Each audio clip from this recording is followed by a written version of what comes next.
શું આપને ખબર છે ચૈત્ર મહિનો અને લીમડાનો ગાઢ સંબંધ છે? જો તમે આ મહિનામાં લીમડાના કૂણા પાનનો રસ પી લીધો તો અનેક બીમારીઓથી બચી જશો. લીમડાને સર્વ રોગ પરિહારક પણ માનવામાં આવે છે. લીમડાના ઝાડ પરના ઝીણા ફૂલ એટલે કે માંજર અને લીમડાના કૂણા પાનના રસને ચૈત્ર મહિનામાં પીવો તો તમે નિરોગી રહી શકો છો. આ પાન અનેક રોગોની દવા છે. લીમડો શીતળ, હળવો, કડવો, તીખો અને પૌષ્ટિક પણ છે. સાથે કૃમિ, ઉલટી, તાવ, રક્તદોષ, વાયુને મટાડે છે. લીમડાનો રસ કડવો હોવાથી કફ અને પિત્તનું શમન કરે છે. આખું વર્ષ કફ, પિત્ત અને વાયુના દોષથી બચવું હોય તો ચૈત્ર મહિનામાં 8 દિવસ સુધી મોરનો રસ કાઢીને પીવો જોઈએ. કફ અને પિત્તના રોગો જેવા કે એસિડિટી, સીડસ, ખંજવાળ આવવી, શરીર પર લાલ ચકામા પડી જવા, શરીર પર બળતરા થવી, વારંવાર તાવ આવવો, અરુચિ, બિલકુલ ભૂખ ના લાગવી, આ બધી વસ્તુઓમાં લીમડો ખૂબ ગુણકારી છે અને ડાયાબિટીસમાં પણ લીમડો અમૃત સમાન ગણવામાં આવ્યો છે. આયુર્વેદમાં જણાવ્યા પ્રમાણે કડવો લીમડો મીઠા ફળ આપે છે. પહેલાના જમાનામાં લોકો દાંતણ માટે લીમડાની ડાળી વાપરતા હતા. આજે પણ ગામડામાં ઘરડા લોકો લીમડાનું જ દાંતણ કરતા હોય છે. એનાથી દાંતમાં થતો સડો, મોંમાંથી આવતી દુર્ગંધ અને પેઢામાંથી લોહી નીકળતું બંધ થાય છે. લીમડાની ડાળીનો દરરોજ ઉપયોગ કરવામાં આવે તો દાંતની તકલીફો આવતા પહેલા જ અટકી જાય છે. જો લીમડાનો કડવો રસ પેટમાં ઉતરે તો પાચન પણ સુધરે છે. આની અસર ઉનાળામાં જોવા મળતી અળાઈ, ફોલ્લી અને ગુમડાથી રક્ષણ આપે છે. ત્વચાના રોગનું કારણ કફ અને પિત્તનો વિકાર ગણાય છે. લીમડાથી બંને દોષની શુદ્ધિ થતી હોવાથી ચામડી માટે અદ્ભુત દવા ગણાય છે. લીમડામાં રહેલા નિમ્બિનિન અને નિમ્બિડીન જેવા કેમિકલ્સ વાયરસ અને ફૂગનો નાશ કરે છે અને સાથે ખીલ, ખરજવું, ચામડીમાં બળતરા જેવી તકલીફોમાં પણ રાહત આપે છે. પેટમાં કૃમિ થયા હોય તો લીમડાના પાનનો રસ પીવાથી તે નીકળી જાય છે.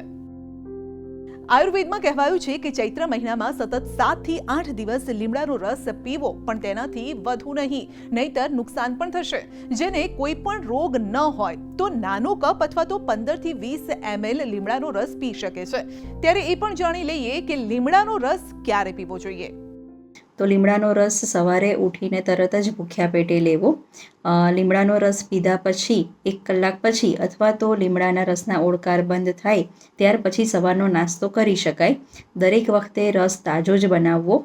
1 કલાક મૂકી રાખેલો કે ફ્રીજમાં મૂકેલો લીમડાનો રસ પીવાથી એ ફાયદાને બદલે નુકસાન કરી શકે છે. તો સામાન્ય રીતે 7 થી 8 દિવસ અથવા તો વધુમાં વધુ 10 દિવસ સુધી લીમડાનો રસ પી શકાય છે. આનાથી વધારે જો લીમડાનો રસ લેવામાં આવે છે તો સાંધાના દુખાવા, ઉલટી, પેટમાં આફરો ચડવો કે કબજિયાત જેવી તકલીફ પણ થઈ શકે છે. હવે તમને સવાલ થશે કે લીમડાનો રસ કેવી રીતે બનાવવો? તો તે પણ તમે સારી રીતે ઘરે બનાવી શકો છો.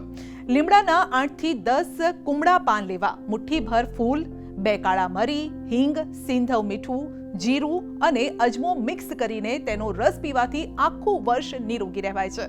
લીમડાના ઝાડ પરના ઝીણા ફૂલ એટલે કે માંજરને અને લીમડાના કૂણા પાનને સર્વ રોગ પરિહારક તરીકે માનવામાં આવે છે. તો ચૈત્ર મહિનામાં લીમડાના કૂણા 10 થી 12 પાન અને 1 થી 2 મોરની ડાળી લઈ તેને સારી રીતે વાટીને અથવા તો મિક્સરમાં થોડું પાણી નાખી એને ક્રશ કરીને સવારે બનાવેલો તાજો જ રસ પીવો જોઈએ. જે પણ લોકોને લીમડાના રસથી ગેસની તકલીફ રહેતી હોય તે લોકોએ લીમડાના રસમાં થોડું 1 કે 2 ચમચી હિંગનો પાવડર ઉમેરીને લેવો જોઈએ. લીમડો જો કે ગુણકારી છે, પરંતુ ગુણકારી ચીજનું અતિ સેવન પણ સારું નથી હોતું. 12 માસ લીમડાનો રસ પીવો એ બધા માટે હિતકારી નથી. તેનું કારણ એ છે કે જ્યારે ઋતુ પરિવર્તન થાય ત્યારે તેની સીધી અસર આપણા શરીરમાં કફ, પિત્ત જેવા રોગો ઊભા કરે છે. અને જ્યારે ચૈત્ર મહિનામાં લીમડાનો મોર આવે છે જે શરીરના કેટલાય રોગો દૂર કરે છે. માટે લીમડાનો રસ જે તે સમયે પીવો પણ હાનિકારક છે. ત્યારે જાણીએ કે કોણે લીમડાનો રસ ન પીવો જોઈએ. હૃદય રોગના દર્દીએ, લો શુગરના દર્દીએ, કબજિયાત રહેતો હોય તો તેવા લોકોએ પણ લીમડાનો રસ ન પીવો જોઈએ. જો કે લીમડાનો ઉપયોગ શરીરના બાહ્ય ભાગ માટે છૂટથી કરી શકાય છે, પરંતુ મોં વાટે લેતા પહેલા શરીરના દોષોની અવસ્થા અને વ્યક્તિની પ્રકૃતિના આધારે આયુર્વેદની સલાહ જરૂરથી લેવી જોઈએ.